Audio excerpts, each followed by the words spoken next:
이 시간 모두 일어나셔서 하나님 말씀 함께 봉독하겠습니다. 데살로니가 전서 4장 13절에서 18절 말씀입니다. 함께 교독하겠습니다. 제가 먼저 13절을 읽겠습니다. 형제들아, 자들에 관하여는 너희가 알지 못함을 우리가 원하지 아니하노니 이는 소망 없는 다른 이와 같이 슬퍼하지 않게 하려 함이라.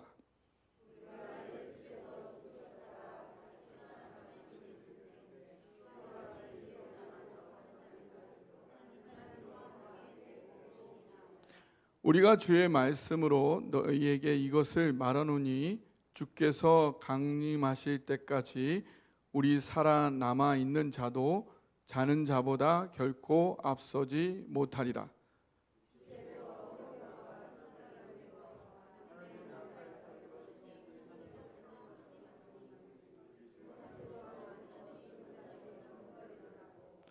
그 후에 우리 살아남은 자들도 그들과 함께 구름 속으로 끌어올려 공중에서 주를 영접하게 하시리니 그리하여 우리가 항상 주와 함께 있으리라.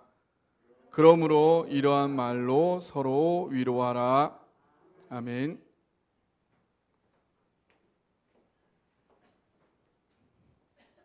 이 시간에는 우리 모건 특별 연주가 있도록 하겠습니다.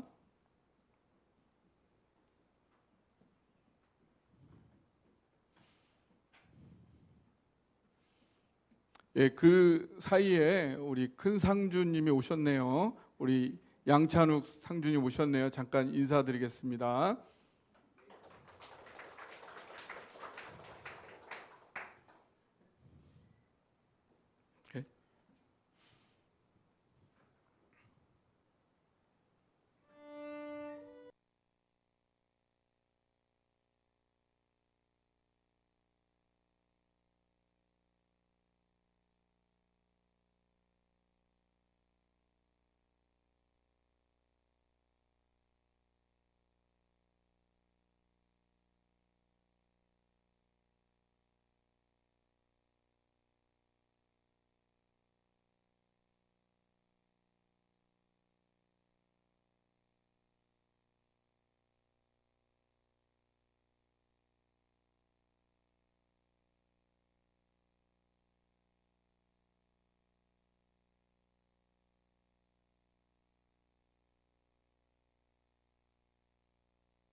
엘라 그 연세대에서 열심히 공부하고 있는데 또 나중에 대학원 과정도 한국에서 공부할 계획이 있습니다. 여러분들이 생각날 때 기도해 주셔서 한국에서 아주 우수한 인재가 돼가지고 우리 함께 같이 멋지게 교회 생활도 하고 또 같이 사역할 수 있기를 꿈꾸어 봅니다.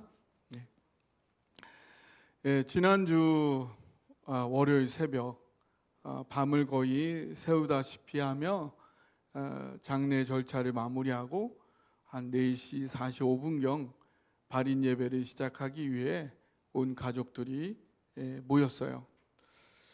사랑하는 제 장인 어른이신 고 양성복 집사님께서는 우리 장모님 김준신 권사님을 만나 결혼을 하시면서부터 신앙생활을 하셨지만 장인 어른의 혈육의 자녀인 양찬옥님과 양희 집사님은 학창 시절부터 교회를 꾸준히 다니셨어요.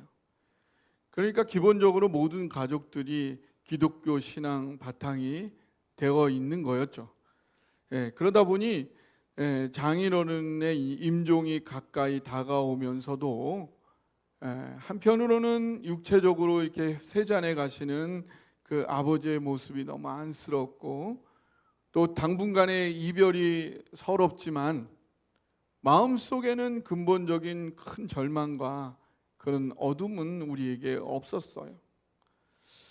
이 가뜩이나 지지난주 화요일 분명히 의식이 있으셨을 때에 저의 인도로 함께 가정 예배를 드렸고 그때 분명히 거듭 예수님을 영접하시면서 구원을 요청하시는 기도를 직접 드리셨기에 모두가 천국에서 다시 만날 것이라는 그런 자연스러운 평안함과 든든함이 모두의 마음속에 자리하고 있었습니다.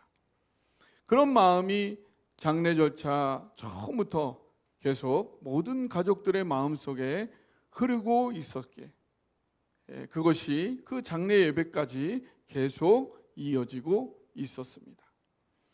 그리고 발인 예배에 이르러서는 그동안 자주 이렇게 만나지 못하고 이야기 나누지 못했던 그런 가족들이 꼼짝 마라 2박 3일 동안 이제 장례를 해야 되니까 꼼짝 말하죠. 2박 3일 동안 함께 장례를 치르다 보니까 어떻게 하겠어요? 서로를 더 많이 알게 되고 그러다 보니 더 가까워지게 되는 그렇게 되었구나. 우리가 어쩔 수 없이 어쩔 수 없나? 어쨌든 서로 가까워지게 되었다는 것을 자신도 모르게 발견하게 된 거죠. 특히 이 발인 예배를 앞두고 무려 새벽 1시까지 조문객들이 오는 거 아니겠습니까? 잘 살긴 잘 살았나 봐요. 새벽 1시까지 오더라고요. 그래서 음식이 딱 떨어져 가지고 슈퍼에 가서 더 사왔지 뭐예요. 새벽 1시까지 해서 모든 음식들이 아주 알뜰하게 다 비워졌어요. 그 1시까지 다 조문객이 왔다 간 이후에 이제 오로지 가족들만 모여가지고 새벽을 지새우며 마지막으로 또 이야기꽃을 피우다 보니까 마치 원래 우리 모두가 한 뱃속에서 나온 사람들이었나 싶을 정도로 가깝게 느껴질 뿐만 아니라 오히려 장인어른 자녀들만 그리고 장모님 자녀들만 있는 것보다도 훨씬 더 풍성하고 넉넉하다 싶은 그런 느낌까지 드는 거였어요. 그러면서 장인어른께서 남겨주고 가신 가장 귀한 재산 다른 게 아니라 바로 우리들의 이 관계이구나. 그런 마음이 드는 거였어요. 그리고 발인 예배 시간에 모두가 다 장례 절차를 치르면서 어떤 마음이었는지 마지막 가시는 그 아버지에게 한마디씩 모두 했어요. 모든 손주까지 한 사람 다 했어요. 그러면서 모두가 모두에게 아버지를 향한 그리고 서로 가족에 대한 마음을 다 확인하는 그런 훈훈한 자리가 되었던 거죠. 그리고 인천 앞바다에 아버지의 마지막 남은 흔적들을 보내드리고 돌아오면서 우리들의 육체는 피곤에 쩔어 있었고 마음에는 허전함도 있었지만 또 한편에는 하늘의 소망에 바탕을 둔 든든한 마음, 그를 기반으로 한 서로의 관계와 정, 그를 나눌 수 있었던 장례식 과정의 추억들, 그 앞으로의 만남과 관계에 대한 기대 등으로 오히려 마음이 한편에서 따뜻해지는 그런 마음을 느낄 수가 있었습니다. 우리 이렇게 장례 치러도 되는 거죠? 어때요? 제가 뭐 유교 목사인가요? 아니죠? 그렇다고 제가 뭐 불교 목사인가요? 아니죠.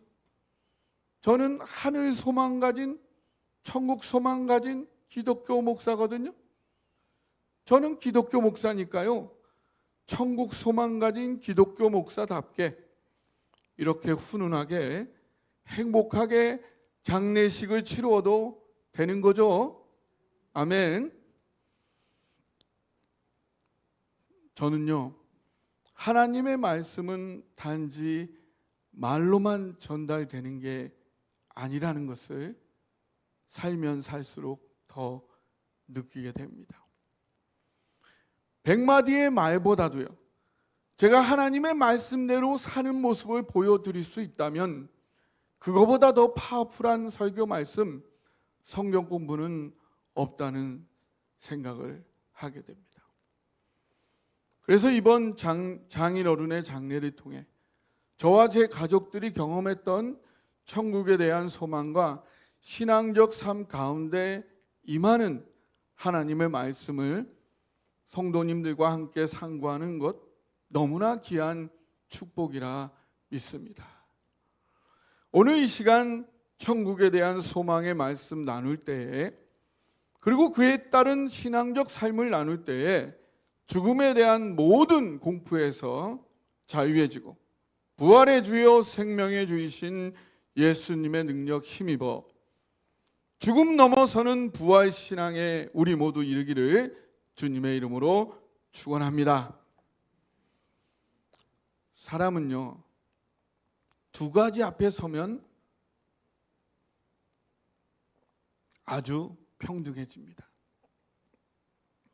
그 전에는 사람 간에 많은 불평등과 구별과 차이가 엄청 많이 있는 것 같아요.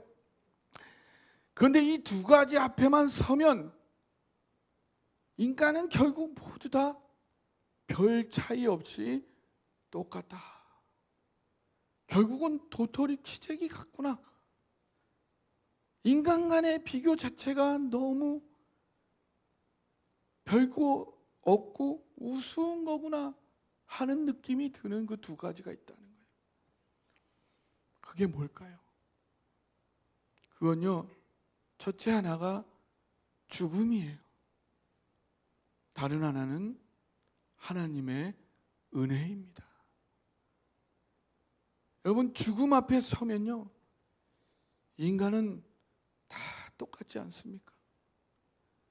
죽음 앞에 왕과 거지의 차이가 무슨 소용이 있겠습니까? 지금 죽는데 왕인들, 거지인들, 그 무슨 차이가 있겠어요? 지금 죽음 앞에 섰는데 자신이 재벌이라는 게 무슨 소용이 있고, 권력이라는 게, 명예라는 게 그 앞에 무슨 소용이 있겠습니까? 아무 소용이 없죠. 결국은 죽음 앞에는 그동안 살아왔던 모든 것이 그냥 다 똑같은 거죠.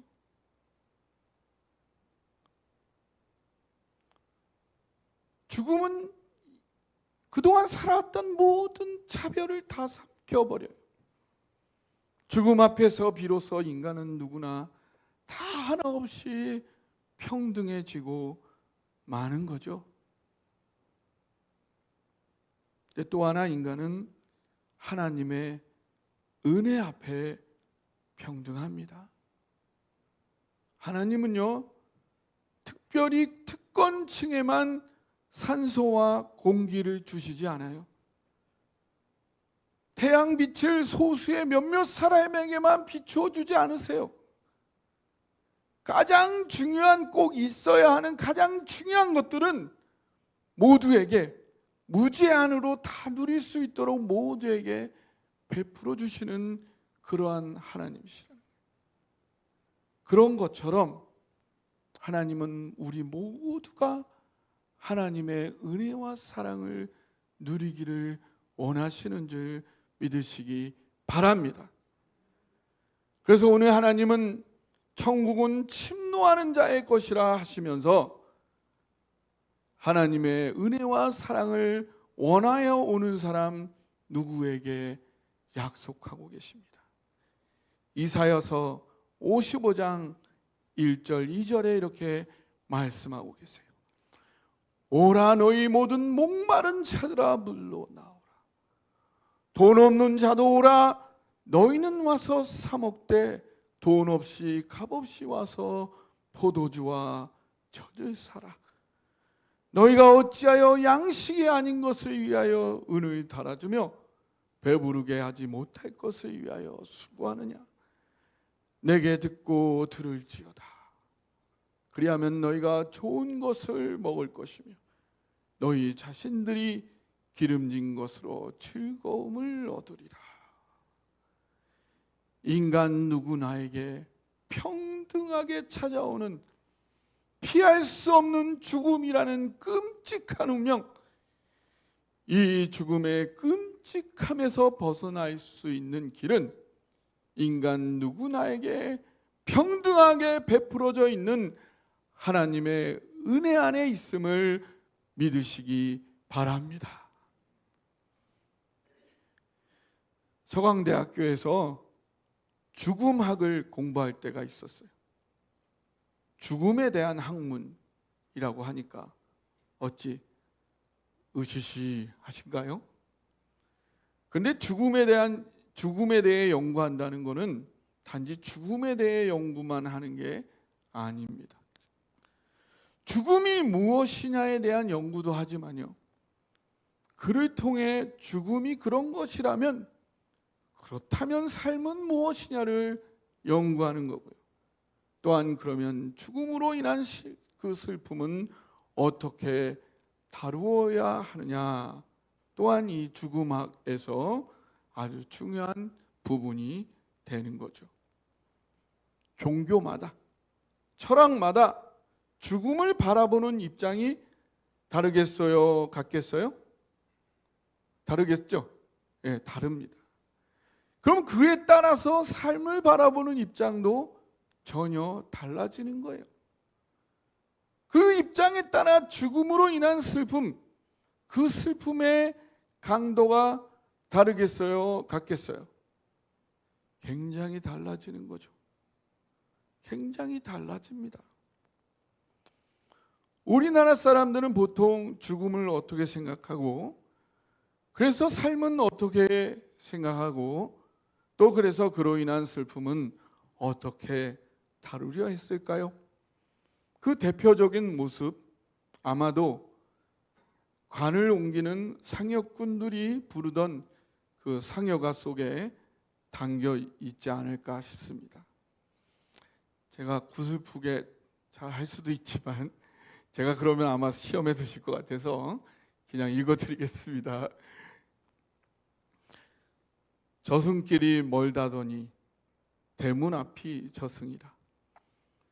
형제간이 많다 해도 어느 누가 대신 가며 친구 벗이 많다 해도 어느 누가 대신 가나.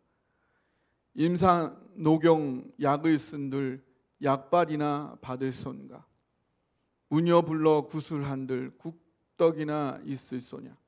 할 일 없네, 할 일 없네. 우리 인생 할 일 없네. 글 잘 쓰는 이태백이 글을 몰라 죽었는가. 천하갑부 병철이는 돈이 없어 죽었는가. 저승길이 멀다더니 대문 밖이 저승이라. 어려서 술집에 가실 적엔 친구도 많더러마는 공동묘지 갈 적에는 나 혼자 가는구나. 일가 친척 많다더니 대신 갈 분이 전혀 없네. 이제 가면 언제 오나 오실 날이 일러주게. 오실 날이나 일러주게. 저승길이 멀다더니 아침 전에 갔다 오리다. 춘삼월엔 돌아오리다. 잠깐 다녀오리다. 춘삼월엔 돌아오리다. 잠깐 다녀오리다. 예, 세상적인 관점이 들어있는 이야기들이죠. 일반적인 우리나라 사람들의 죽음을 대하는 입장은 절망이죠. 다시는 볼 수 없는 이별이죠. 그렇지만 그것이 우리나라만의 입장은 아닙니다. 대부분의 인류는 죽음 앞에 절망을 합니다. 성경에도 나와 있어요. 나사로의 죽음 앞에 마리아와 마르다마저 무너져 내리는 것을 보게 되죠. 예수님이 부활을 얘기하지만 그것은 압니다. 들었습니다. 마지막 날에 그렇게 될 거죠. 그러면서 막 무너져 내려요. 이렇게 죽음 앞에 절망하는 인간을 바라보시는 예수님의 마음은 어떤 것이었을까요? 나사로의 무덤 앞에서 절망하여 울고 있는 그 사람들을 바라보시는 예수님의 마음 어떤 것이었을까요? 요한복음 11장 38절입니다. 같이 한번 읽어보실까요? 시작. 이에 예수께서 다시 속으로 통분히 여기시며 무덤에 가시니 무덤이 굴이라 돌로 막았거늘. 이 개역 번역이에요. 예, 개역 개정보다 훨씬 더 잘 번역이 되어 있습니다. 여러분, 통분히 여겼다. 통분히 여겼으니까 무슨 뜻이에요? 원통하고 분하게 여기셨다. 헬라어로는 에브리 마오마이, 분노가 차올랐다는. 죽음 앞에 속절없이 무너져 절망하고 있는 그 인간들의 모습을 보면서 예수님이 원통하고 분하게, 분노가 그 마음에서 차오르고 계셨다. 이게 어떤 마음일까요? 이 분노는 무엇을, 누구를 향한 걸까요? 여러분, 이 예수님의 마음 느껴지세요? 이에게 예?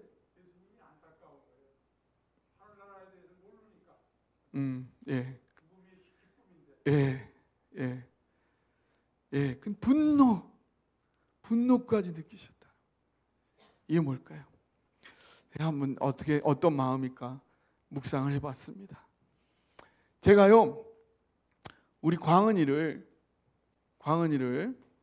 지금 부엌에 있으니까 하나를 하나 하면 하나일 것 같아요. 여기 없으니까 광은이를 제가 이제 유학을 보냈어요. 집을 팔아가지고, 집이 2채밖에 없는데 한 채를 팔아가지고 유학을 보냈어요.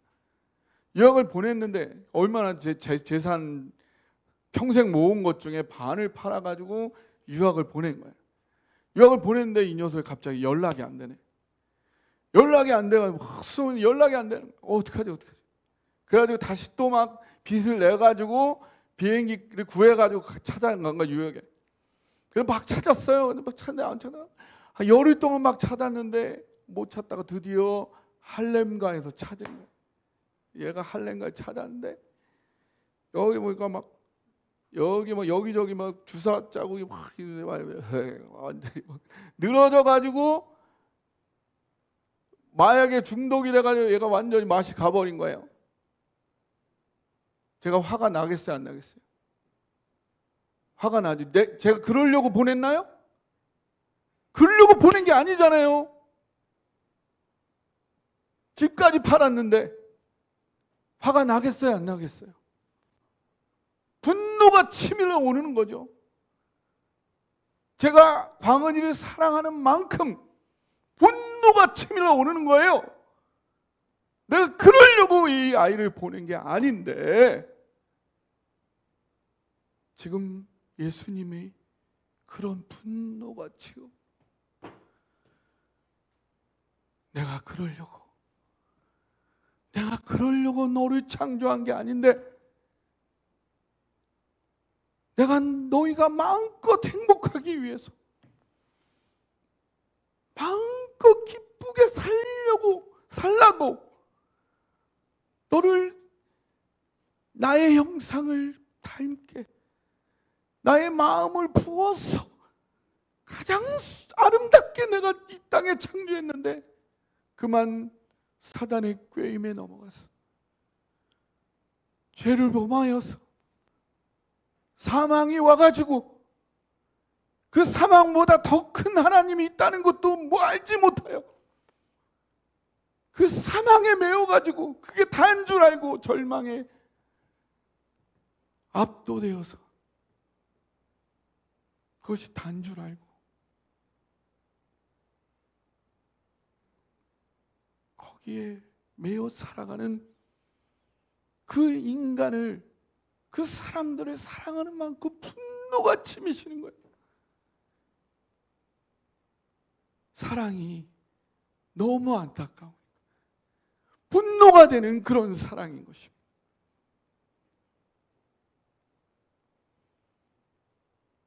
그래서 그 사랑이 너무 크다 보니까 그 절망에 고통하고 있는 그 인간을 보기가 너무 고통스러우신 거예요. 사망이 다가 아닌데 하나님은 죽음보다 더 크신 분인데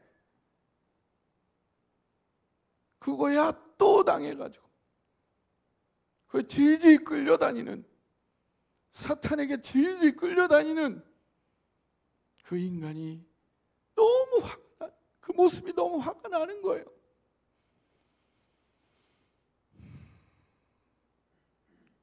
그래서 주님은 마침내 십자가에서 죄의 문제를 해결하십니다. 그래서 인간이 더 이상 죄에 얽매일 이유가 없이 사망에 얽매일 이유가 없는 승리를 이루신 것이죠. 그러자 사도 바울은 이 사망에 대한 승리를 고린도전서 15장 55절 57절에 이렇게 외치고 있습니다. 우리 함께 외쳐볼까요? 시작. 사망아 너의 승리가 어디 있느냐? 사망아 내가 쏘는 것이 어디 있느냐? 사망이 쏘는 것은 죄요 죄의 권능은 율법이라. 우리 주 예수 그리스도로 말미암아 우리에게 승리를 주시는 하나님께 감사하노니. 아멘. 예수 그리스도, 그 예수 그리스도의 사랑, 그 십자가의 사랑으로 말미암아 우리의 모든 죄가 해결되었음을 믿으시기 바랍니다. 우리에게는 죄의 싹신 그 죽음 안에서 슬퍼하여야 할, 절망해야 할 그 모든 이유가 이미 사라졌다는 사실을 믿으시기 바랍니다. 그러한 우리에게는 죽음은 단지 죄 때문에 우리에게 찾아왔던 인생의 한 과정인 것이고, 이제 죄의 문제가 해결된 이상 죽음은 그저 우리의 인생의 한 과정으로 여기면 될 뿐, 두려워할 이유는 더 이상 없게 된 거라는 사실입니다. 그래서 요한복음 11장 25절 26절에 예수님 말씀하시기를 나는 부활이요 생명이니 나를 믿는 자는 죽어도 살겠고 무릇 살아서 나를 믿는 자는 영원히 죽지 아니하리니 이것을 내가 믿느냐 라고 하신 것입니다. 여러분, 육체적으로 다시 사는 거, 그거는 작은 일입니다. 작은 일이에요. 나사로가 다시 살았지만 지금까지 살아있지는 않아요. 그게 중요한 일이 아니에요. 그보다 더 놀라운 일은 더 이상 죽음이 우리에게 죽음으로 기능하지 않습니다. 죽음은 그저 우리의 삶의 한 과정이 되어버렸다는 사실입니다. 여러분, 이 사실을 믿으시나요? 여러분이 이 사실을 믿든 안 믿으시든 우리 그리스도인이 믿는 그 믿음의 내용은, 그 믿음의 내용 안에는 이 사실이 포함되어 있다는 것입니다. 미국의 장례식에는 이제 돌아가시면은 이제 그분을 이렇게 메이크업을 하죠, 예쁘게. 그리고서는 마지막으로 그분과 이렇게 꽃을 주면서 마지막으로 대화를 하는, 그렇게 이제 장례식을 하는데, 그래서 그 살아 생전에 자기 장례식을 어떻게 해달라고 이제 담임 목사님과 이렇게 대화를 하기도 합니다. 한 여 집사님이 시한부 판정을 받은 거예요. 한 달 안에 이제 그 소천하신다. 그래서 그 목사님과 자기 장례식을 어떻게 하는지를 의논하는 자리였어요. 제가 한번 전에 말씀드렸던 것 같기도 한데요. 그 자리에서 여러 가지 많은 이야기를 했습니다. 많은 이야기를 했는데 다 얘기 끝나고 집으로 가시기 전에 이 집사님이 망설이다가 목사님께 하시는 거예요. 한 가지, 제가 목사님 마지막으로 한 가지 더 부탁드리고 싶은 게 있습니다.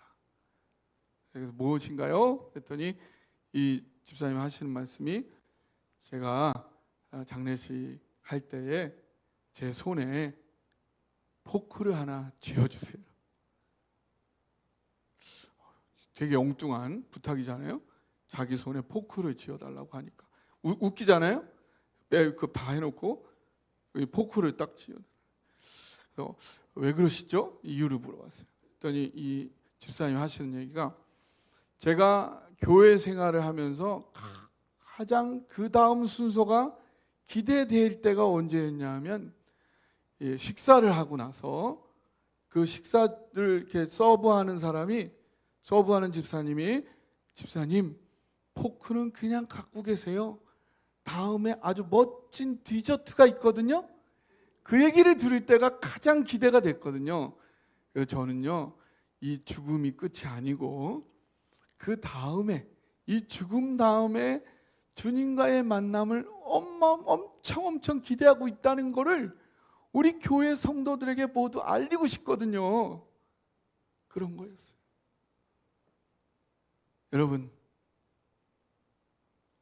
여러분도 기대하시기 바랍니다. 할렐루야. 네.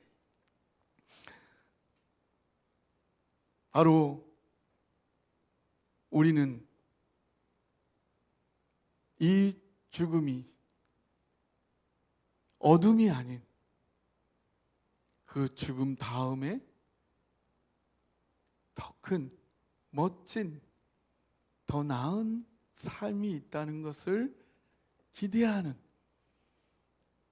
그런 삶을 살아가고 그것을 향하고 있다는 사실을 성경은 우리에게 증거해 주고 있습니다. 그렇다면 우리는 어떤 삶을 살아야 할까요? 오늘 성경 본문은 이야기해 주고 있습니다. 같이 오늘 성경 본문 다시 한번 읽어보도록 하겠습니다. 다시 교독해 볼까요? 13절부터 18절 다시 한번 교독하겠습니다. 제가 13절을 읽어보겠습니다.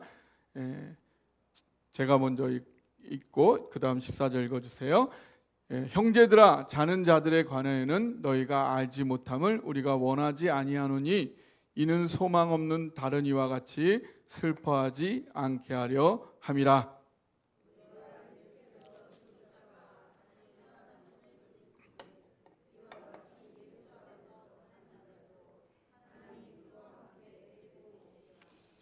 우리가 주의 말씀으로 너희에게 이것을 말하노니 주께서 강림하실 때까지 우리 살아남아 있는 자도 자는 자보다 결코 앞서지 못하리라.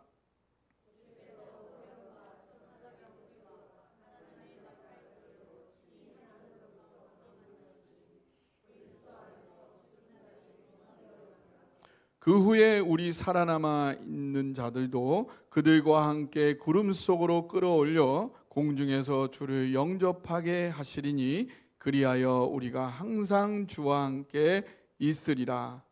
그러므로 이러한 말로 서로 위로하라. 아멘. 예, 결론적으로 말하면 슬퍼하지 말고 서로 위로하라라는 것입니다. 그래서 위로하라는 말이 파라칼레오라는 말이 파라칼레오. 이 파라칼레오는 명사형이 뭐냐면 파라클레토스. 파라클레토스는 얼마 전 우리가 나눈 내용이에요. 보혜사 성령님이 파라클레토스, 옆에서 변호하는 사람. 그러니까 어떻게 되는 옆에서 서로 위로하라는 거예요. 우리는 사실 이 세상 살다 보면 눈에 보이는 것은 육체가 죽는 거니까 자꾸 낙담할 수가 있죠. 그때 다시 말씀 가운데 돌아와서 하나님의 성령으로 다시 힘을 얻어서 서로 위로하라는 거예요. 아니야. 우리는 천국이 있잖아. 우리는 하늘에 소망이 있잖아. 힘을 내. 우린 또 가서 만날 거야. 라고 하면서 서로 격려하고 위로하고 대변하고 힘을 주어야 한다는 것입니다. 오늘 이 말씀을 보았을 때 우리가 슬퍼하지 않고 서로 위로해야 되는 이유는 세 가지만 말씀드리자면 따라해 보세요. 죽음 또한 인생의 한 과정이다. 다시 한번요. 죽음 또한 인생의 한 과정이다. 예, 오늘 말씀에 보니까요. 자는 자라고 표현하고 있어요. 성경은 예수님도 그러셨죠. 자는 거다. 자는 거는 끝이 있어요, 없어요? 있죠. 예, 영원히 자는 게 아니에요. 깨어난다고요. 예, 그래서 죽음 또한 죽음이 영원한 죽음이 아니라 인생의 한 과정일 뿐이다. 언젠가는 그 죽음도 끝나고 다시 만나는 날이 있다. 그런 거죠. 예, 그다음 두 번째 따라해 보세요. 곧 다시 만날 잠깐의 이별이다. 예, 다시 해보세요. 곧 다시 만날 잠깐의 이별이다. 예, 자, 오늘 성경에 보니까 누가 먼저 주님을 만나러 간다고요? 살아남은 자가 자는 자가. 누가 먼저 주님을 만나러 간다고요? 자는 자가 더 빨리 주님을 만나러 간다. 그럼 우리도 주님을 만날 때 그분들을 만날까요? 안 만날까요? 만난다는 거예요. 그렇기 때문에 우리의 이별은 영원한 이별이 아니라 곧 다시 만날 잠깐의 이별에 불과하다.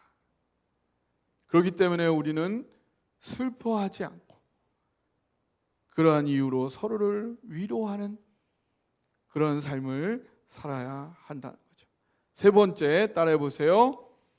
모두 주님과 영원히 함께한다. 모두 주님과 영원히 함께한다. 아멘. 네, 그렇기 때문에 우리는 슬퍼하지 말고 자주 만나고 서로 위로하는 그러한 삶을 살아야 하겠습니다. 예. 그래서 오늘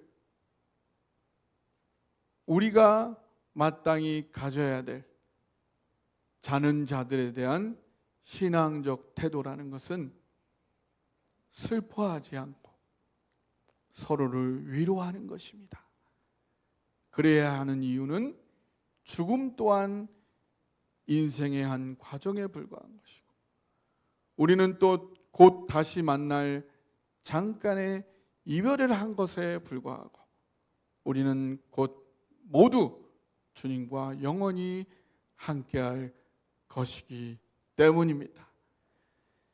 이 믿음을 가지고 슬퍼하지 말고 자주 만나고 서로 위로하는 믿음의 가족, 믿음의 한 몸 되기를 주님의 이름으로 축원합니다.